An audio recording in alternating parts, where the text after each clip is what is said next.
PKR கட்சியின் தொகுதி அளவிலான நிர்வாகத்தில் எந்தவொரு தனி இனத்தின் ஆதிக்கமும் இருக்கக்கூடாது. மாறாக அனைவரையும் அரவணைத்து செல்லும் கட்சி கோட்பாடுகளுக்கு ஏற்ப அனைத்து இனங்களும் நிர்வாகத்தில் பிரதிநிதிக்கப்பட வேண்டும். பிகேஆர் கட்சியின் தலைவரும் பிரதமருமான டத்தோஸ்ரீ அன்வார் இப்ராஹிம் இதனை வலியுறுத்தியுள்ளார். சில தொகுதிகளில் 20 விழுக்காடு சீனர்களும் 10 விழுக்காடு இந்தியர்களும் உறுப்பினர்களாக இருக்கிறார்கள். மற்ற தொகுதிகளில் அவர்கள் அறவே இல்லாமல் கூட இருக்கலாம். எனவே கட்சி அமைப்பு விதிகளுக்கு ஏற்ப இதுபோன்ற அம்சங்கள் கவனத்தில் எடுத்துக் கொள்ளப்பட வேண்டும் என அவர் கூறினார். ஷா ஆலமில் நேற்றிரவு ஸ்லாங்கூர் பிகேஆர் ஆண்டு பொதுப் பேரவையை தொடக்கி வைத்து உரையாற்றுகையில் டத்தோஸ்ரீ அன்வார் அவ்வாறு தெரிவித்தார்.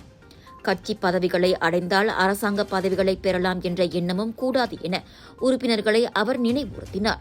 மாறாக சொந்த பலம், கொள்கை, மக்களுக்கும் கட்சிக்கும் சேவையாற்றும் தகுதி அடிப்படையில் போட்டியை சந்திக்க வேண்டும் என அவர் தெரிவித்தார். பிகேஆர் கட்சி தேர்தல்கள் எதிர்வரும் மே மாதம் நடக்கவிருக்கின்றன. விலையோ மலிவு, செலவோ குறைவு, தரமோ உயர்வு, மனமோ நிறைவு. மக்களின் தேர்வு என்ரிகோஸ் முழு ஆடை சத்துள்ள பால்மாவு.